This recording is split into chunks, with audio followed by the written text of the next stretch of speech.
Naval Operations in the First World War. The need for a reconsideration of the Royal Australian Navy.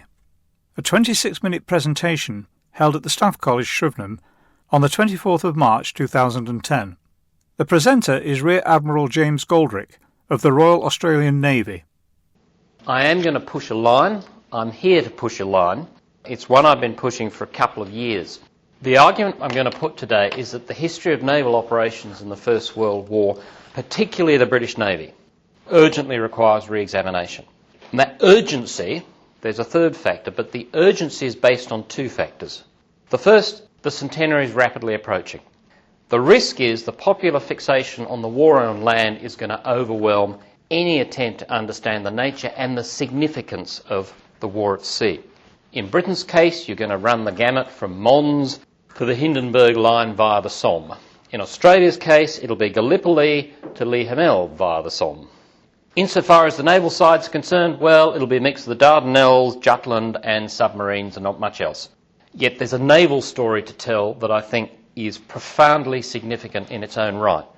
And that brings me to my second factor about the urgency. I have an increasing view that there are important similarities between the globalised world of 1914 and 2010, and some potential parallels in the difficulties that navies faced and face in terms of managing technological change and emergent threats, and understanding just how maritime power should be applied, particularly that latter question. Present-day navies, frankly the Royal Navy, in some ways are facing an existential crisis, and I see some reflections of this in the struggles of the services of 1914 to determine just how their capabilities should best be employed, and indeed the struggles of governments to determine how navies should be best employed. If we can understand better just what was going on in 1914, I think that there's a chance we can get some insight into the questions that we ought to be asking as navies in 2010. Now there's a third reason for a new history, and it's the most important one for historians. Apart from the official influences, as well as the continuing classification of much signals intelligence, the fact that Naval Operations, which was the official British history of the war at sea, was written so soon after the war, and in fact the first volume of Naval Operations was actually published in 1920, less than 2 years, I think it was actually 18 months after the armistice, meant that protagonists were vitally involved in its writing and often influenced or limited the author's conclusions. Well worth reading some of the correspondence between admirals and the authors, despite the undoubted integrity of both Sir Julian Corbett and Sir Henry Newbold. And that problem also applied to official material, whether intended for the public domain or not, as in the case of the Naval Staff monographs, of which I made substantial use in my own study of 1914-15. Andrew Gordon's detailed the appalling behaviour of Admiral Beatty over the various accounts of Jutland. But the issue actually ran wider than that. And the truth is, as Sir Peter Gretton wrote of naval operations, the more one reads it, the more one realises how the author was shackled. There are many omissions of errors and no candid comment. Corbett's travails have been recorded by Donald Sherman. And I actually think the fact that the first 3 volumes, the ones Corbett wrote, do continue to possess a lot of value for a historian, is something of a tribute to Corbett's ability and, frankly, as Don Sherman put it, to his cunning, because you have to read between the lines, but you can. Nevertheless, even discounting the constraints and acknowledging Corbett's achievement, a 19-year-old official history is simply not good enough.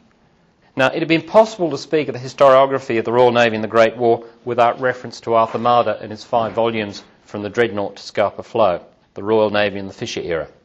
Now, this was a remarkable accomplishment, and it did attempt and in some part achieve a coherent analysis of the Royal Navy. But that analysis was incomplete, and it suffered first because the series actually was not conceived as such from the outset. It actually growed like Topsy from an original concept of a single volume, and indeed Martha's introductions to his first, second and fourth volumes contain apologies for its expansion to 2, 4 and then 5 parts. Now, I don't propose to discuss here the changes in our understanding that have come from more recent work, changes that have invalidated a number of Marder's judgments and certainly profoundly altered, generally for the better and to its advantage. In other words, I think we think a lot more of the Royal Navy in that period than we did at the time Marder wrote. And I don't intend to enter the lists in furthering the Roswell-Marder controversies. But the fact is that Marder is not enough. And let me give you just one example of what I think is the incompleteness problem. And it is not necessarily, frankly, related to the availability of archival material. It's actually related to how it was written. In the first volume, the 1909 Imperial Conference, the associated offers of dreadnoughts from New Zealand and Australia, and the establishment of the Dominion navies rate rather less than 2 paragraphs. However parochial an Australian observer's perspective may be in relation to this issue, I think it is strongly arguable that the conference, the fleet unit concept and its execution were of sufficient strategic importance to the Royal Navy and to the strategic and to the maritime defences of the Empire as a whole as to deserve rather more attention than that. But they don't get it, and a brief mention of the Canadian dreadnought controversy of 1912-14 aside, they continue not to do so for the remainder of the series. I'm pretty sure, in fact, the next 4 volumes don't actually mention the Dominion navies at all. And in this context, my particular criticism is that the series fails to regard the Royal Navy or its responsibilities on the global scale that they actually require. It's interesting, it's a deficiency I find very strange given that Marder actually lived in California and Hawaii for most of his life, that there isn't this global perspective. Now, to be fair to Professor Marder, let me remind everybody the first volume celebrates the golden jubilee of its publication next year. The 5th volume appeared on the streets 40 years ago. And although Marder, in preparing the later volumes, had privileged access to the Admiralty Library before the replacement of the 50-year rule with the 30-year rule, the first volume was actually written without access to PRO material, the second partly so, and they're also written before the era of photocopiers or digital cameras. So the extent, even with the revised 3rd volume, which was republished in 1978, effectively rewritten, is to a different form of historical and archival research. But things have moved on a lot in half a century. Now, it's true that the historiography of the Navy in the Great War has improved considerably, particularly over the last 25 years, and opened up aspects that earlier historians never considered. The analysis of the elements of pre-war naval policy driving the decisions of the Royal Navy in particular, and which John Sumida, with In Defence of Naval Supremacy as a start, and Nicholas Lambert, with Sir John Fisher's Naval Revolution, have made such an outstanding contribution, have fundamentally changed our perspective. Other historians have built on this work or proceeded in new directions, and I point to Andrew Gordon's book, The Rules of the Game, as an extraordinarily important study in getting people to think differently about the Navy. There's also been a whole raft of publication of archival material, personal papers. Paul Halpin, who actually, more than anybody else, has, I think, managed to get people to understand that maritime warfare wasn't necessarily all conducted in English, has been an important contributor.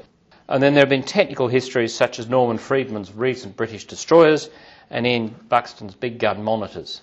In other words, serious attempts to actually understand what was going on technologically. There's also been fruitful work on other technological aspects such as anti-submarine warfare, mine warfare and intelligence that have moved us substantially on from the situation that prevailed, say, 30 years ago. But it has yet to be brought together as a whole. And this becomes particularly apparent when you compare the state of naval history with that of land forces, particularly on the Western Front. Now, debates continue on the Western Front. Many issues remain to be resolved. But the fact is there's now a body of sophisticated work which has profoundly changed the understanding of the unfolding of the land war, dispelled many of the legends of lions led by donkeys, and conveyed above all to even most superficial students of the period some understanding of the complexity of the military environment at the time, and frankly the learning curve that all concerned needed to follow. In terms of developing a comprehensive understanding of the war at sea as a whole in the Great War, this has yet to happen, despite the achievements of a number of extremely able historians. Now, I might make the point here about popular history, because I think actually what I'm talking about in terms of the need for a history is something that actually would be accessible to the wider interested public. I think we've had a separation of popular history from academic history, and that there's been a failure by many popular writers to actually utilise all the work that's been done. But the top-selling operational naval history in recent years is Robert Massey's Castles of Steel. Now, I, many years ago, criticised a mismatch between Robert Massey's remarkable ability to tell a story and his apparent unwillingness to utilise the most recent research of the academic historians. to the extent that having said that about Dreadnought, he duchessed me in Castles of Steel, which I think was to prevent another review. But basically, you're not seeing in what goes out there as popular history the utilisation of serious academic research in a way that I think has become the case for the popular history of World War I on land. And furthermore, the episodic nature of all these narratives, and Castles of Steel is typical of it, is consistent. They're all episodic. It's Falklands, Jutland, Dardanelles, a couple of other things, but it's episodes. Now, it might have been reasonable for one of the most decorated veterans of the naval conflict to entitle his 1919 memoir Falklands, Jutland and the Bight, but it's not acceptable for, I think, modern historians to take that approach. And frankly, there is too much Jutland. But there's another problem. I think, with the passing of the last veterans of the Great War, and despite the historiographic work that's been done in the last quarter century, I actually think we're further away from a real understanding of the war at sea than we were in 1975, when many of the adult veterans of the Great War were actually still hale and hearty. For in the absence of systematic analysis, we no longer possess clear understanding of the way the ships were worked and fought in 1914-18. I actually now have the view that the public interest in the Napoleonic era, and the combination of extensive historical research, particularly around the Nelson bicentenary, some excellent and historically informed fiction, and the operation of a number of successful replicas, as well as continuing utilisation of square rig sail training, has meant that our comprehension of what was happening on board the Victory and her sisters in 1805 is probably much greater than it is for Iron Duke and her sisters in 1914, let alone 1916. And at the strategic level, and this relates to my point about the particular interest in the period for a professional naval officer of the present day, we do not fully understand the challenges of role and function that navies, particularly but not only the RN, faced in developing and implementing a war-winning strategy as part of a national strategy. What we know, the evolution of the blockade remains incomplete, as does our understanding of its strategic effects on what had been a globalised and highly interdependent world economy.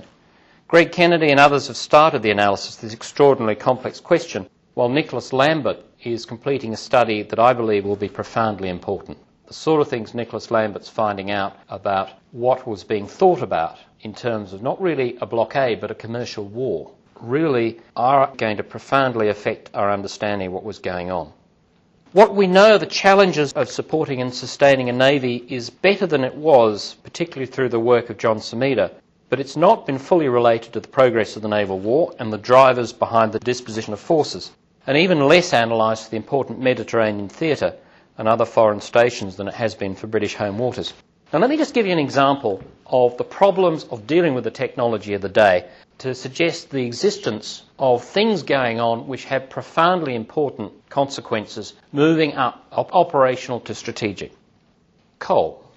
Coal-burning ships were absolutely dependent upon the quality of that coal in reaching their design speeds and maximum endurance. It's not a matter in a coal-powered ship of ordering revolutions and being sure what you're going to get. The best coal was Welsh.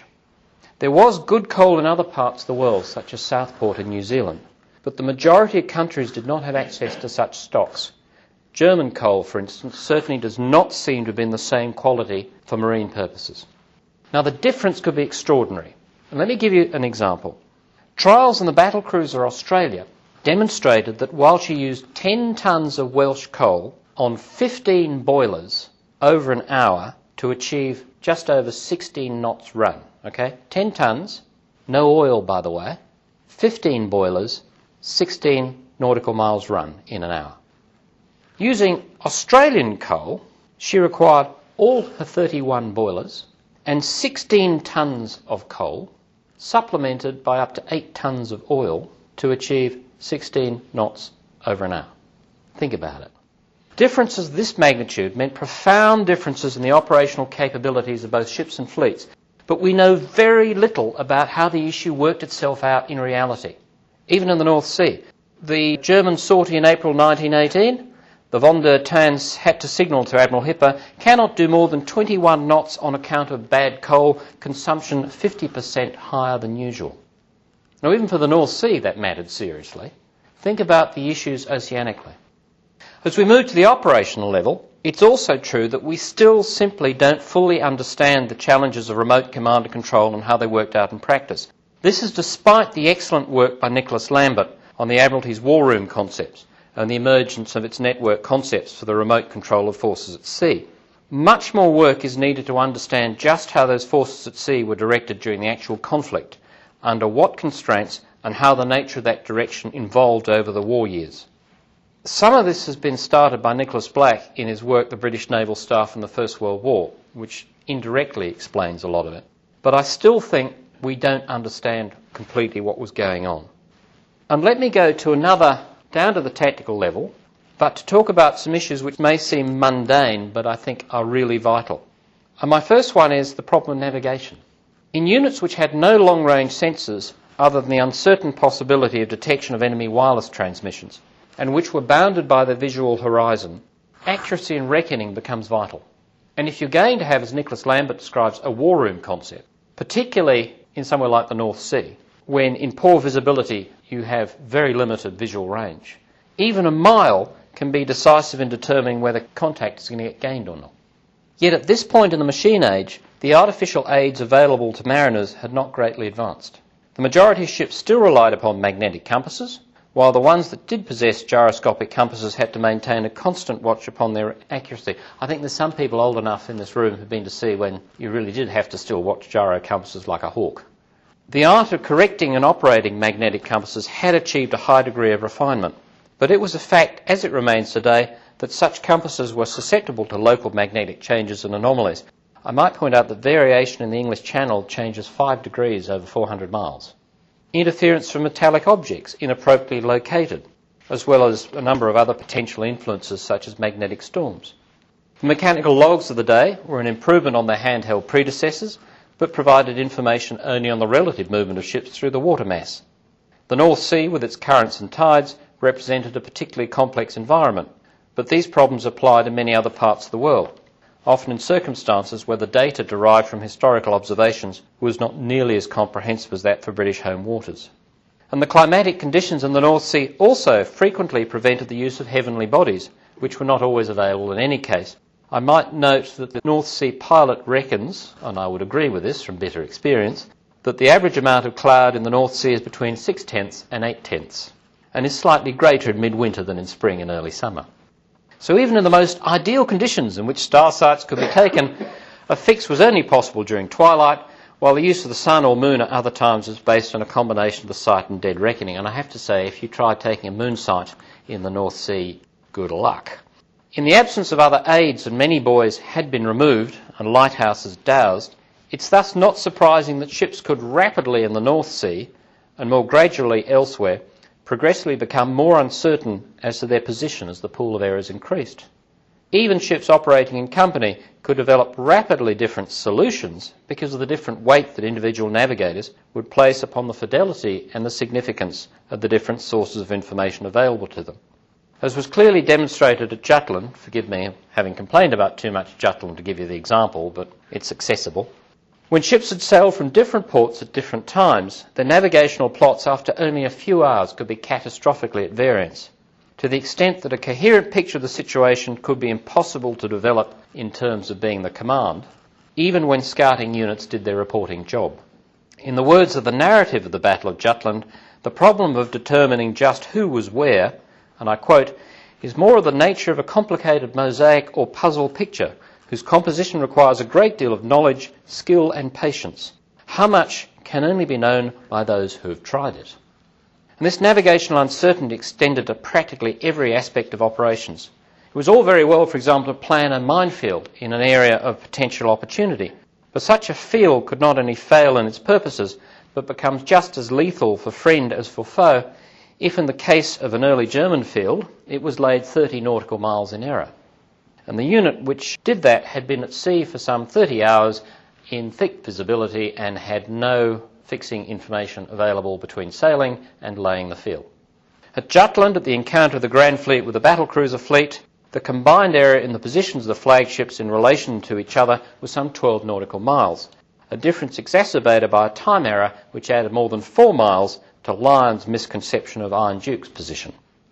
I have to say I view the fact that so few ships were lost for navigational causes between 1914 and 1918 as a great tribute to the professionalism of the Royal Navy. Basically, one armoured cruiser was lost during the war and one a few days after, and only some 8 destroyers, which is not bad. 14 destroyers, by the way, were lost through collision. Tactical communications are another problem. We do in 2010 understand something, although I think rapidly diminishing, in terms of the intricacies of flag signalling, an art which is at least to some extent still cultivated in some navies. But the perspective on the contemporary state of radio telegraphy and its capabilities and limitations is incomplete. This extends not only to activities within the North Sea, for which Andrew has given us a much better perspective in the rules of the game, but to oceanic operations as well. Associated with this is our still incomplete knowledge of the role and working of signals interception at sea and the extent to which it was employed by commanders on both sides, such as by the German surface raiders. The practical issues associated with station keeping and operation formations are no longer clear. Those who understand the techniques of manoeuvring and controlling reciprocating or early steam turbine machinery deriving impetus from coal-fired boilers are no longer with us. Modern warships spend much less time in close company, while the majority are much smaller than the dreadnoughts and pre-dreadnoughts and possess much more flexible and precisely controllable machinery. Even so, it's interesting, other than for replenishment underway, which counts almost as an art in its own right, and the essential, these days, photo formation on occasion, large warships simply do not steam as close to each other ever as the Great War battle lines.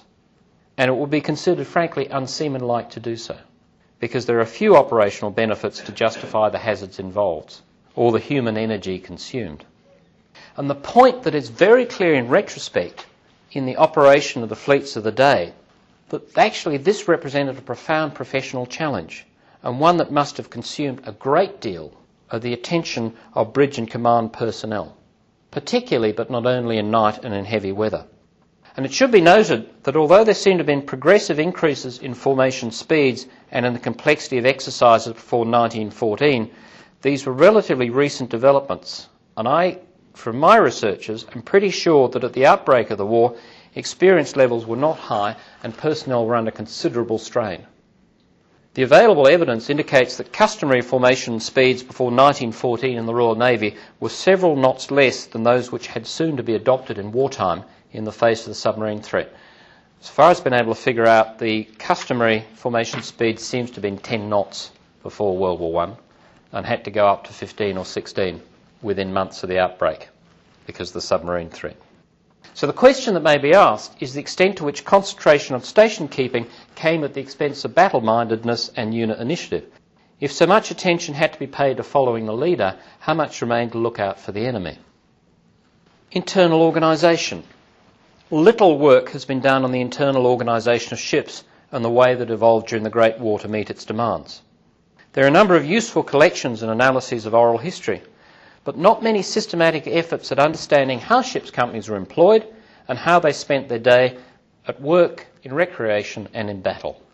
There is much more analysis available in this aspect in terms of the operation of Nelson's ships of the line than there is of Jellicoe's battleships. Of the published work, there's some fantastic stuff. Sober Men and True is the most outstanding, the oral histories, I think, and there's some interesting social history. But there's yet to be assembled a coherent picture of how all the human parts of the vast organisation that was the Royal Navy fitted together and how they and the way that they worked and fought their ships changed during the conflict.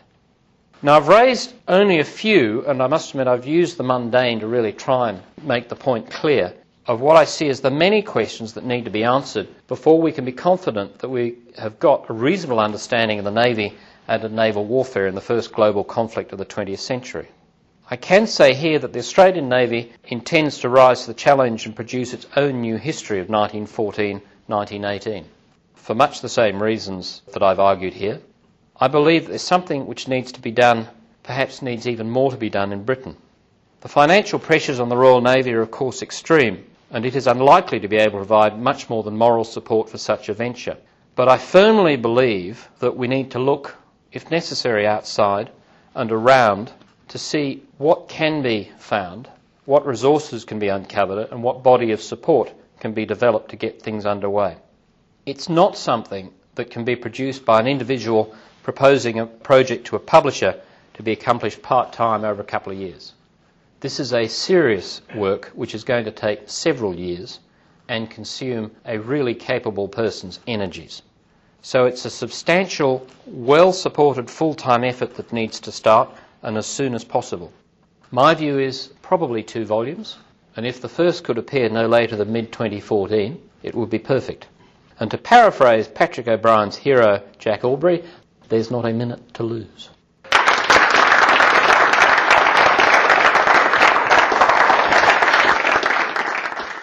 Rear Admiral Goldrick can be contacted by email at james.goldrick@defence.gov.au. Please note that any views expressed in this presentation are entirely and solely those of the speaker and do not necessarily reflect the official thinking and policy of their organisation, Her Majesty's Government, or the Ministry of Defence.